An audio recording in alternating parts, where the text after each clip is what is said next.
दुनिया का सबसे प्रसिद्ध पेंटिंग मोनालिसा। लेकिन ये सिर्फ पेंटिंग नहीं बल्कि एक ऐसी पहेली है जिसने सदियों से पूरी दुनिया को अपनी ओर खींच रखा है। ऐसा क्या है इस पेंटिंग में जो इसे दुनिया की सबसे रहस्यमयी कलाकृति बनाता है। आपको बता दें, इस पेंटिंग को इटली के मशहूर चित्रकार लियोनार्डो दा विंची ने बनाया है। इस पेंटिंग को बनाने में लियोनार्डो दा विंची को 14 साल लग गए थे। उन्होंने इसे 1503 में बनाना शुरू किया और 1517 में इसे पूरा किया। इस पेंटिंग को बनाने के लिए 30 से भी ज़्यादा लेयर्स का इस्तेमाल किया गया है। आपको बता दें, इनमें से कुछ लेयर इंसान के बाल से भी पतले थे। यह पेंटिंग दिखने में बड़ी लगती है लेकिन यह काफ़ी छोटी है। यह 30 बाई 21 इंच की है और इसका वजन लगभग 8 किलोग्राम है।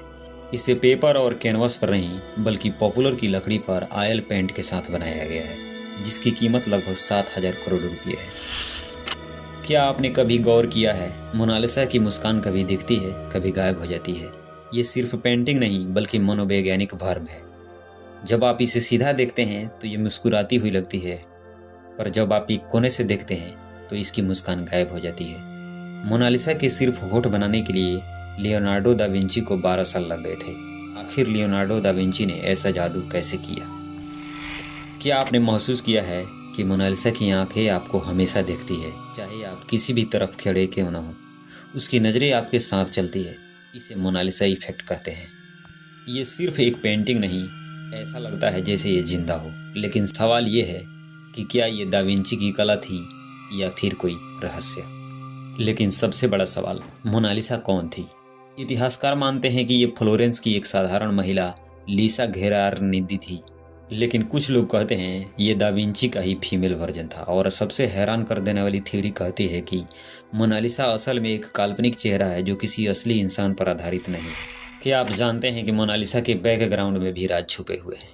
2015 में हुए एक वैज्ञानिक स्टडी से पता चला है कि उसकी आंखों में बहुत छोटे अक्षरों में एल और भी लिखा है, जो शायद लियोनार्डो दा विंची का नाम हो सकता है। लेकिन और भी कुछ छुपा हुआ है, जैसे एक ब्रिज जो एक वास्तविक जगह का संकेत देता है। आपको बता दें, जब 1911 में जब इसे म्यूजियम से चुराया गया तो चुराने वाले चोर ने कहा, मैं इसे वापस इटली लेके जा रहा हूँ, जहाँ का ये चित्र असल में बना हुआ था। लेकिन इसके बाद कुछ ऐसा हुआ जिसे लोग मोनालिसा का अभिशाप कहते हैं। उस चोर की ज़िंदगी बर्बाद हो गई, यहाँ तक कि इस पेंटिंग से जुड़े कई लोगों की मौत रहस्यमयी तरीके से हुई है।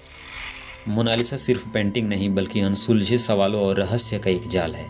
क्या ये मुस्कुराहट हमें कुछ बताने की कोशिश कर रही है, या शायद ये कभी ख़त्म न होने वाली पहेली है? अगली बार हम फिर मिलेंगे एक और रहस्य के साथ। तब तक के लिए क्या मोनालिसा की मुस्कान का जवाब आपके पास है? कमेंट जरूर।